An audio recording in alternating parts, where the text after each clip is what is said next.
Hello, everyone, and welcome. Thank you for joining us this afternoon. It was a bit of a hectic morning, and we had to readjust the schedule for this afternoon. So, all of you who are joining us from this morning's tentative time of 9 a.m. and joining us now, we thank you. And anybody who is just catching us right now, welcome. Today, I have Jost van Dyke on. He is an intuitive astrologer, and we're going to talk peace and astrology this morning. Good morning, Jost. Good morning, Janice. How are you? I should be saying good afternoon, but close enough. That's right. I'm still on the 9 a.m. Good afternoon. I'm well. Thank you. Wonderful. Now, you are an intuitive astrologer. You are a professional concert pianist. You are a Pilates instructor. That makes you overall a well-rounded individual, so to speak. And so, in that, you are called the Multidimensional Renaissance Man. So, tell us that story. How did you get there? Um, that moniker was, I was christened with that moniker, I should say, by a colleague about 10 or 11 years ago. He was fascinated with all the different creative venues that I have explored throughout my life. So, hence the multidimensional Renaissance man. So, Now, what are some of those avenues that you've taken? You've taken, I personally have taken twists and turns in life. I thought, when I went to college, I had a very set game plan. And then God, the universe, what have you, life said, "Oh, do you now?" And then you took a sharp left and another right and a hard dip on the roller coaster. So, kind of explain how you've taken your twists and turns. um, well, I started out. I mean, even from childhood, I dreamed of being a concert pianist. So that's the path I took for many years. I mean, I was trained, and then while I lived in New York, I pursued a concert pianist career, and then I developed focal dystonia, which is a neuromuscular disorder that, well, it affected my right hand. It's sort of an involuntary contraction. It's not a painful contraction like, say, carpal tunnel, but it did prohibit me concertizing because I never would know when I would have an episode where it would Mm. flare up. So here I was, I'd spent years and years of being so identified with being a musician and pianist. And the universe came in and kicked me off the piano bench, as it were. But I have all this creative energy. So as it so happened, opportunities and nascent gifts I wasn't even really aware of began to excavate, as it were. Let's see, I have been a nationally exhibited fine art photographer. I've also been a food columnist and chef. Um, let's see, and then I had a Pilates studio. I had to close it in 2018, but I'm also a Pilates trainer and yoga, 200-hour yoga instructor. And then now I'm giving more focus into my psychic and astrology work. Now, when you're focusing on the psychic and astrology work, you call yourself the intuitive astrologer. Kind of explain what that means for you and how it translates to your clients and the world as a whole. Well, I wanted to sort of create a hybrid. I mean, most professionals, you know, the really adept professionals, I mean, they're going to use intuition anyway. That's, probably what motivates a lot of their decisions and a lot of their ideas. And that's not different with astrologers. It was just a way for me to sort of combine, being a psychic and an astrologer. And I I tend to, when I look at a client's chart, I mean, I'll look at the traditional meanings of certain aspects and placements in the chart, but then it becomes a springboard and I start receiving psychic downloads that sort of takes me off from maybe even the traditional definitions or meanings of particular aspects. So really, it was just something that I coined for myself to sort of set myself apart as far as branding is concerned. Understood. Understood. So, astrology. We're all kind of interested, and we usually know our sun sign, and for all intents and purposes, we're so much more than that. And you combine it as a whole. So you have, like I said, the sun sign, but you have your rising, and you have your moon, and you have all these planets and charts. And like you said, you do the traditional chart, and then you do the, okay, this is what's coming through based on this. So when you're looking at all of that as a whole, what is the most fascinating part of all of that? Um, well, being trained as a musician, I tend to approach everything from a musician's mind. So, a musician, especially a pianist, where they're dealing with multiple staves, um, we're more accustomed to vertical thinking as opposed to horizontal thinking.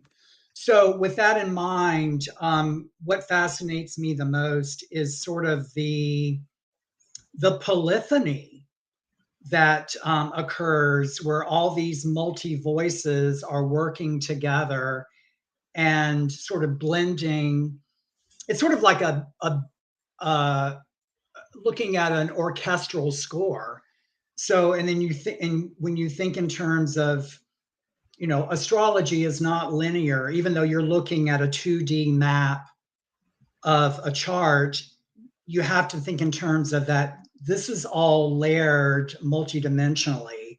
I mean, the planets are aligned out from one another from the sun. So there are different levels.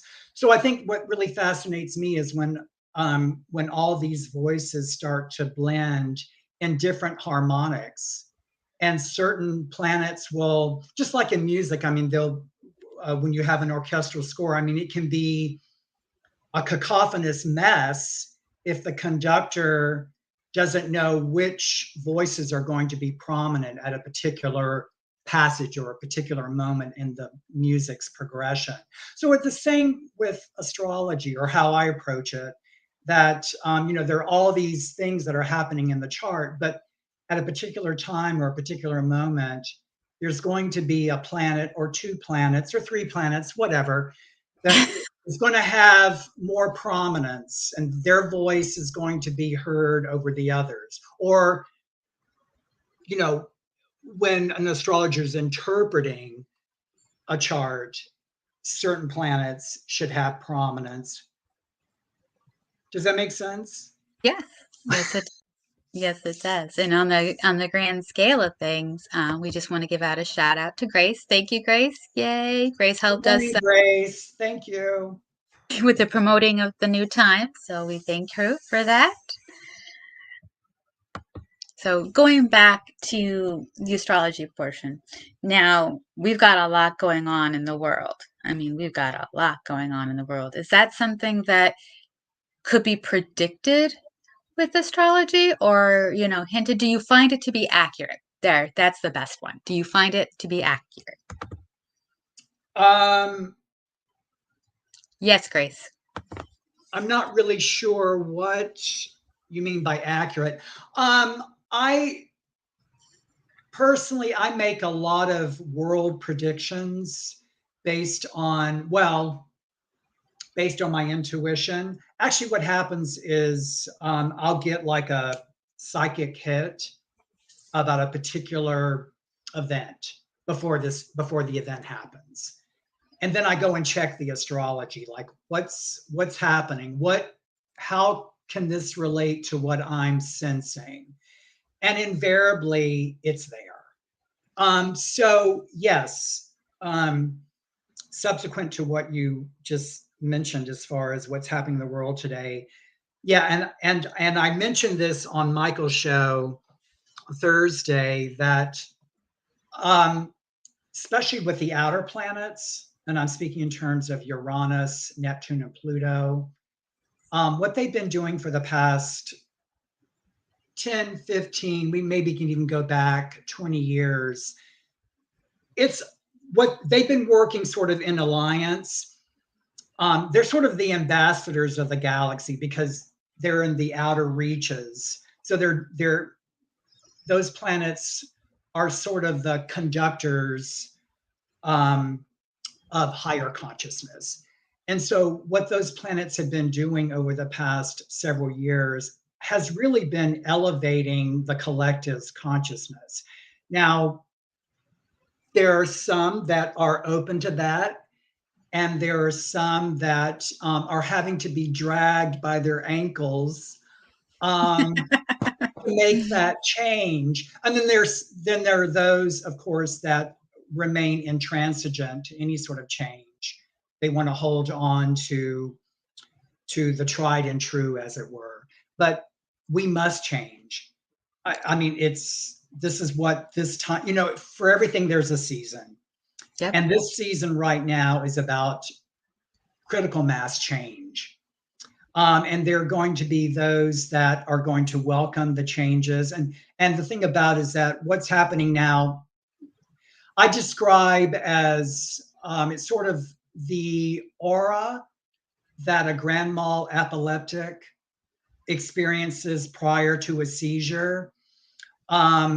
So we've got about analogously 2 minutes to kind of really prepare to what's going to be happening, especially as we go forward, and especially as Pluto enters Aquarius and Saturn and Neptune will be conjunct on the Aries point. Oh my, I'm so bad, I forgot the date, but That's okay. they're going to have this epical conjunction on the Aries point, meaning 0 degrees Aries, which is the starting point of the zodiacal mandala. So we have all these really powerful astrological events that are going to mirror in the external 3D plane, as it were. So again, it all goes about there is changes happen, transformation, a big transformation, not only within individuals, because individuals are feeling it and they're either going with it or Absolutely. they're not. But what happens on a collective scale? Wow. Interesting.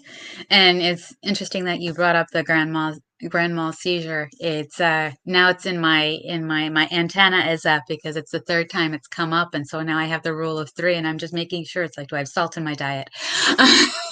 Because Oh, you mean that, with like what happened with Brooke Shields and but yeah, with like what happened with Brooke Shields, and then it just came up again randomly, and then you just brought it up, and I have a rule of three, so now my antenna is up. oh Like, yeah, how's this gonna come into play? So interesting. I'm on alert now. Thanks. Good. Okay. That's all good though. So with all of this stuff that's going on astrologically that you're seeing in the sky and we're feeling here on Earth, how do you define peace in all of that? How do you find peace in all of that? Um, well, isn't peace about, inner peace is really about maintaining equipoise or maintaining an equilibrium, a balance. Even when we live in a dualistic world where everything it's all about polarity. Yeah, So we at times can feel stretched and pulled like saltwater taffy. Um, and yet to maintain that peace, you have to be able to, even when you're on the point of the greatest tension, when you're being stretched, to still maintain this equilibrium, this balance within. So there, of course, as you well know, I mean, there are many tools that can help us maintain that equilibrium, but essentially that all comes down to you. You're the one that's going to have to, you're the one who is going to have to learn what best suits you to maintain that equilibrium. Okay, great. And Grace says, be the calm in the storm. Absolutely. Absolutely. And so with finding that equilibrium and knowing that we have to find it within, how do you find it? What is your go-to methods? I have several, but you know, a lot of there's a lot of I don't want to say ridicule, but people sometimes make fun of Om. But the thing about it is that Om really is, I mean, that's something that we can do as a practice, to chant or to hum Om. But really, it is a representation of the multiversal Om, that sort of eternal drone, that hum that is constantly sounding. And so, when we talk about, tune in and listen to the quiet voice within, I mean, the quiet voice is really essentially that universal Om. And that universal Om it's a balm. It's a frequency balm. I mean, it does calm one. And so personally, I know where that is. It's just like when one learns to ride a bicycle. At first you're kind of wobbly, and then when you find that balance, then you know it. It's always there. So that's kind of what I rely upon, is that just that inner Om that tunes me into just what's happening all around, because we're all connected, and we're all connected really by that vibrational Om. Yes. And I love Grace's comment. There's no place like Om. Absolutely. Yep. Now, what makes Om so powerful and peaceful for you? Because I love Om too. And it is broken up into four parts, and each part has its own meaning, and that's how it all comes together. What does it mean for you, and why is it so peaceful and impactful? Well, admittedly, I don't sit in zazen and chant Om. Um, I did, but now it becomes, once you find that sense of balance and peace, I mean, you can return to it. I mean, it's something that well, at least I return to it. I mean, I know where that place is. It's just like um, musicians or athletes. They talk about being in the zone. There's that again, there's, the zone is that frequency. So I know where that is personally. So I can always, kind of return to that zone, as it were. Beautiful. And that, Now, I'm sorry. go ahead, forward. I was just going to say, of course, breath work helps. I think a lot of times, when people get stressed, when the stressors are really intense, we tend to shallow breathe. So, it's getting down into the lower abdomen, the lower three chakras, and bringing prana and breath into those lower regions, because that's sort of those are sort of the barometers of the upper levels, the upper chakras.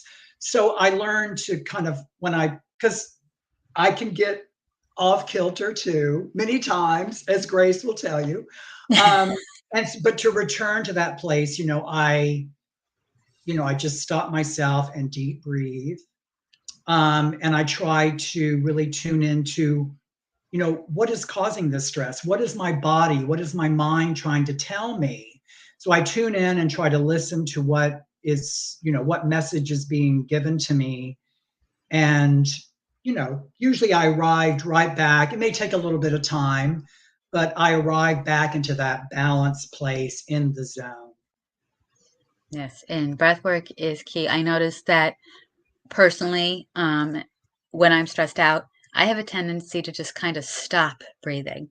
Like, Mhm. oh, it's like, yes, the breaths get shallow, but it's more like I find myself sighing a lot because I'm not breathing. So that breath work is very, very key. Very, very key. And I agree, because then now you have to ask what's going on around me and why am I responding this way? And then find a way back to responding, or at least being able to breathe and get yourself like, okay, I figured it out. And even if it's not something that you can change, it is something within you can control, or find a way to, like, okay, I only got 4 more hours and then I'm at home, or that this plane ride will end there's a destination. So totally agree with that. Don't you think that ideally, when we were talking a while ago about, maintaining that peace, even when you're on the point of greatest stress, when Mm. you're right on that central point of stress, that even if that metaphorical rubber band were to snap, you know, the the greatest peace would be able to be in that void, that space between the two ends separating. I mean, that's really, isn't that the ultimate goal, is, to be able to have that peace even in the void, when Yes. there's nothing to hold on to. So I wanted to interject that. No, that's actually perfect. That's actually very perfect. And it's reaching that. It's like, I don't know why, but it's like a self-made black hole. It's like, you guys can stay on either side. I'm going to sit right here, in my little vortex, my own personal vortex, and do me. Absolutely. So I totally agree with that. So, in that, how do you how do you help people find peace? Whether it's your clients, your students, your family members, what is it that you help them bring peace into their lives? Um, you know, that is um that is out of my control, and it's also within the parameters of control. I don't like to use the term control, but there's something about just my personal vibration. And this is something that, now I don't always feel this way, but I've been told through the years that I guess I'm a sort of placeholder. I mean, I hold a particular piece. So from clients and just my students, my yoga and Pilates students, and just people in general, I have people stopping me, in grocery stores and just comment on my peaceful countenance. So I don't know if that's really in my control or what, but um, sometimes I don't have to say a word. I can just walk into a room and it'll start to there'll start to be a peace about it. So I don't know. I mean, is that a gift? I mean, I don't know. I mean, it's not something that I mean, I guess I have developed it over the years, but I, I've been this way my whole life. So does that answer your question in a roundabout way? Yes, yes, it answers how you bring peace to others. Your vibration and the way you are, which is perfect, which makes you really good for yoga and Pilates and In astrology. So and astrology. Um, Thank you, Grace. She's watching on both Facebook and YouTube. We love you. She's the Um, best. she She's the is. best. So, what I guess the true question is what would be the best way if, say, you had, I don't know if you do or not, had a niece or nephew and they were just sobbing, or you noticed they were, just off, and your presence is just being there, but what could you offer us if we were in a similar situation? What's the best way to help that individual find peace? Um, Listening, being a compassionate listener. So many times I have found over the years, because the tendency for me is to want to fix and to want to repair. But I've learned over the years, you know, most times people just want to be heard. So, just remaining present and just listening, being a peaceful listener, as it were.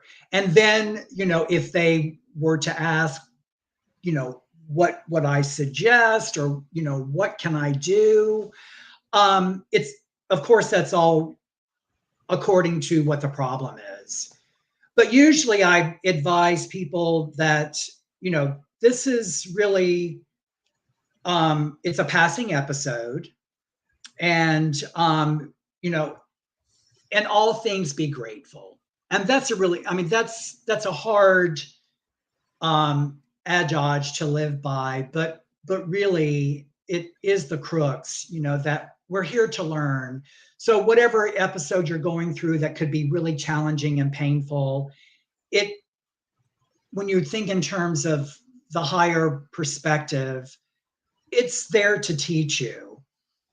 So any sort of resistance, or any sort of hurt feelings, or feeling a sense of abandonment or betrayal, I try to, especially with my astrology clients, because I have all different um, types of clients who are coming, bless you, who are Oh, coming, bless you, thank you. um, are coming with different challenges, and I try to tell them that,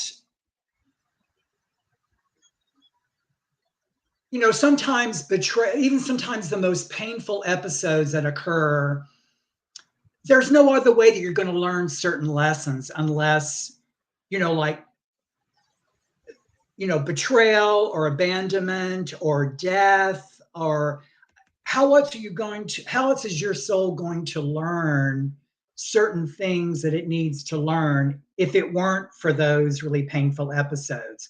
So I try to remind clients or friends who are coming at me, I try to, if they do ask for my advice, sometimes it's unsolicited, um, but I just try to remind them that this is growth, and usually, um, the bigger the growth is going to be commensurate with the bigger or the more painful the challenges that you're going through. So it's easier said than done, but yeah.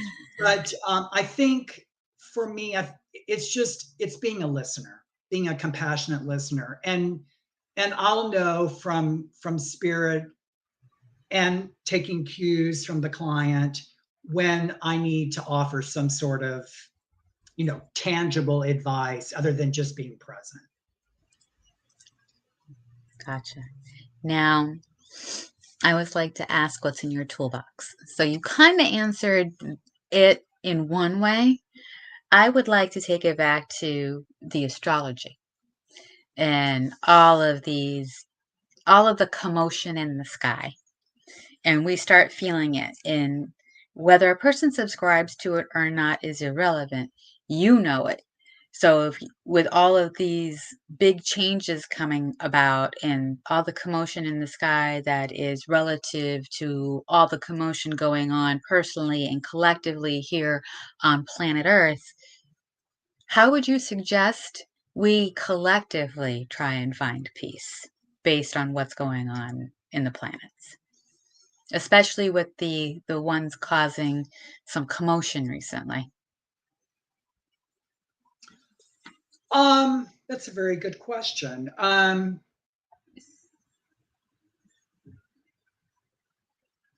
Give me a moment because I want to respond.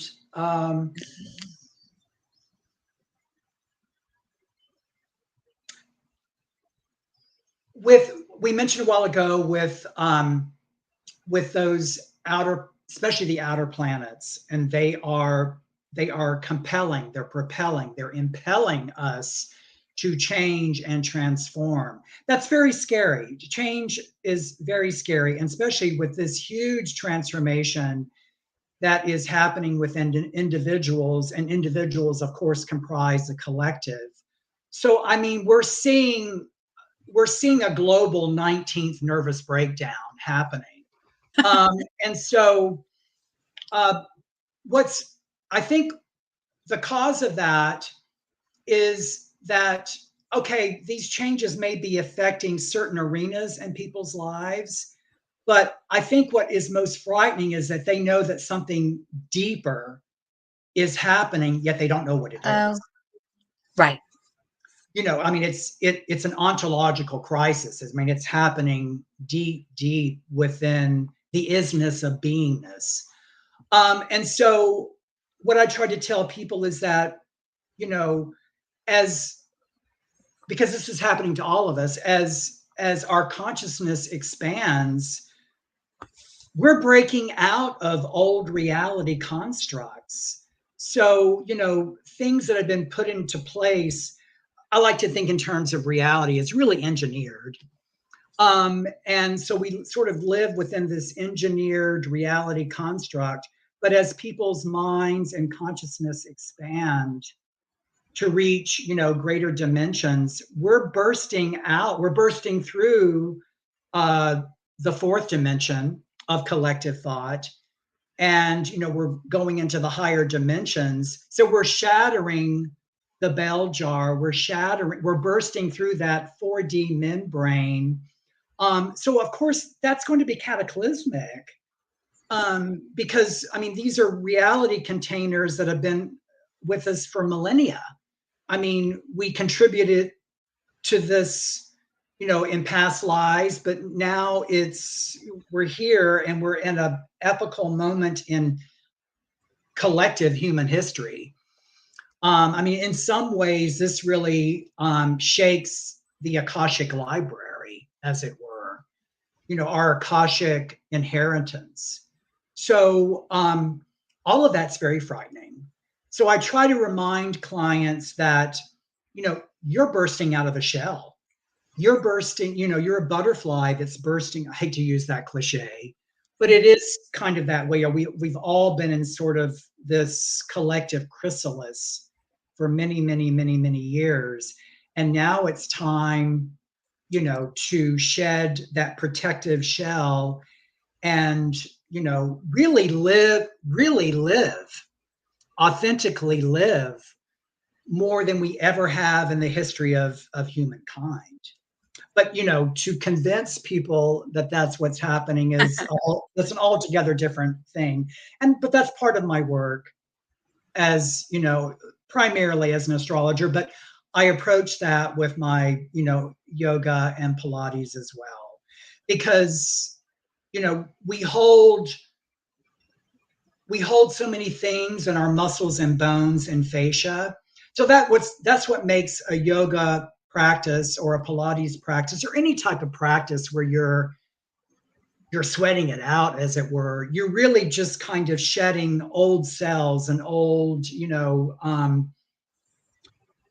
vestiges of memories that are locked.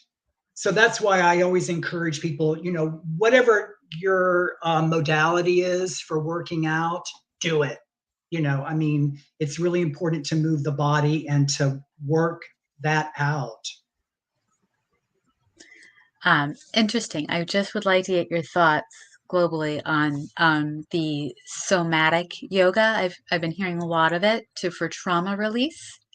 Um, what are your thoughts on that? Just as a general, as a yoga practitioner, you have the 200 hours. Is there is there something to that outside? Is it different than regular yoga? Um, I years ago I had a little bit of interest in somatics, just somatics. With this new branch of somatic yoga, I have to sort of confess my ignorance. I don't really know because it gets to the point where it's the new modality du jour. And I that's not a criticism. It's just No, that it's not. there comes a point where it's like, okay, you just have to. I'm not going to go there. I'm going to stick to what works for me and what works for my clients. So I don't know. But the thing about it is that the whole idea of somatics, which goes back to that idea that we hold memory is held in our muscles and bones and fascia, in our DNA. So from from the peripheral understanding that I have of somatics and somatic astrology, that really is what you're addressing. You hear, in when you do yoga practice, you hear about deepening your practice. I think that's just another method to deepen one's practice, which is really about, you know, going Within. deeper within. Yeah. Okay, great. I love that because that is something I've been hearing a lot, and I love yoga. I have to do special yoga for my back because I have scoliosis of my entire spine looks like a snake, so I Me have to be too. Me careful. too. Yeah. Um, but I do love yoga, and once my chiropractor said, "Oh, you don't have to give up yoga; you just have to do it differently." I'm like, awesome. So I love that. I can go back to what makes me peaceful because yoga is very peaceful. And as someone who is the healer for others, I like when the healing is done for me in that symbiotic relationship. Absolutely. Absolutely.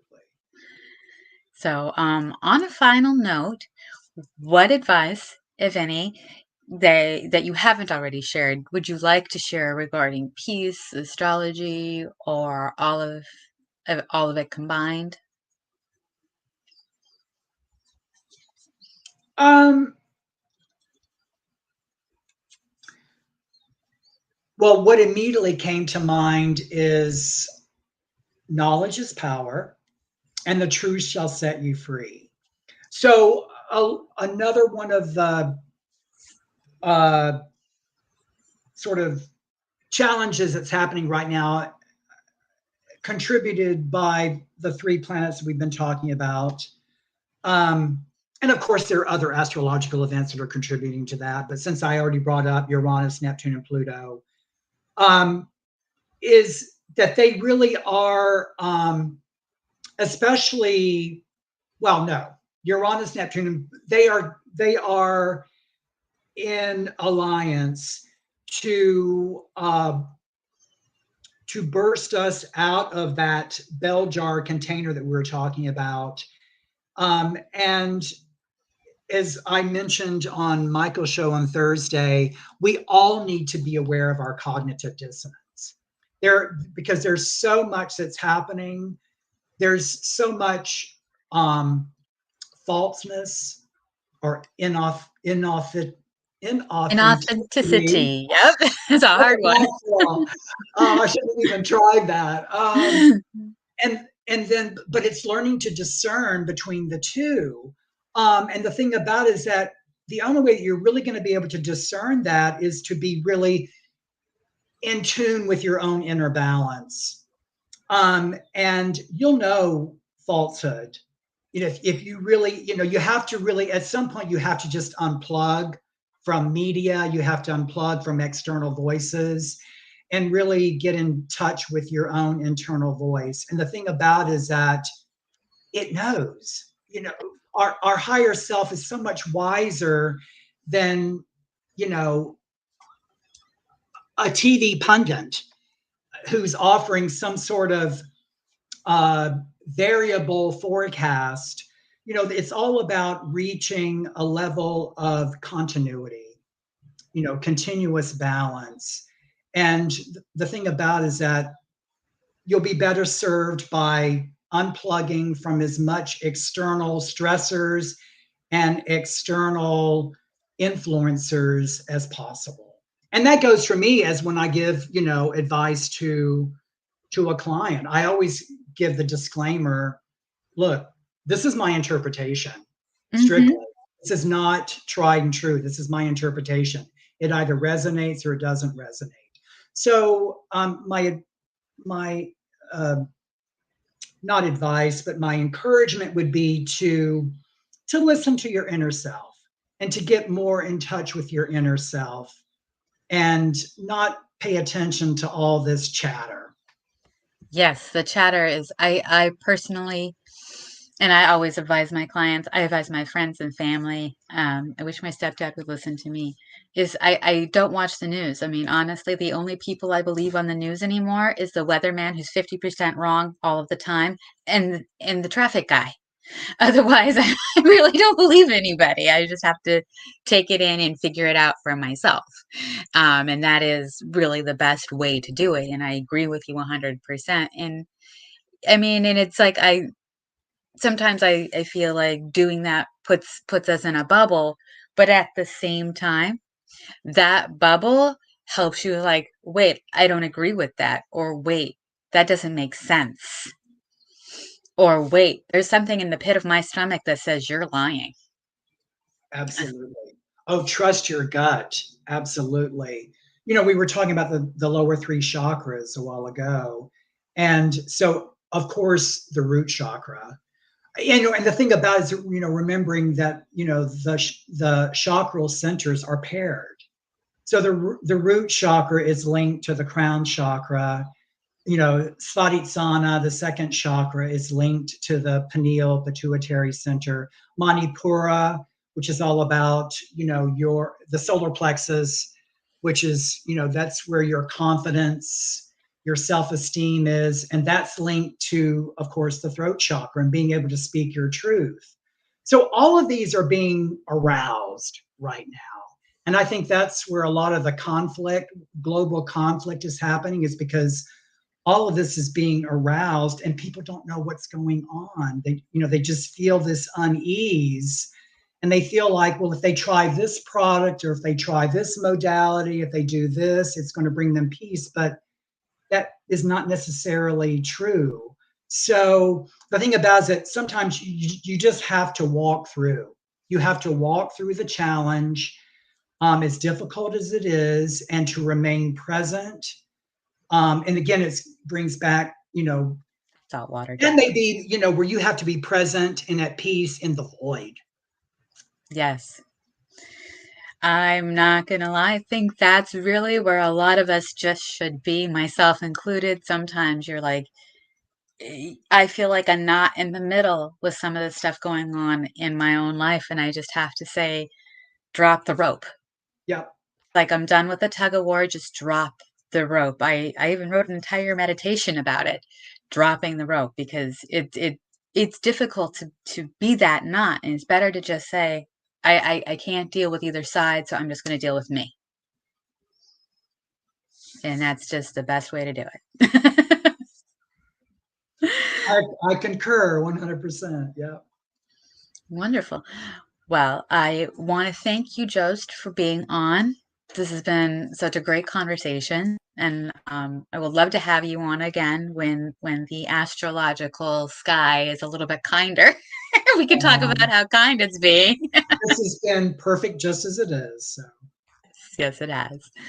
And I'm going to put Jost in the green room for a minute, and we're going to talk about next week's guest. 1 second.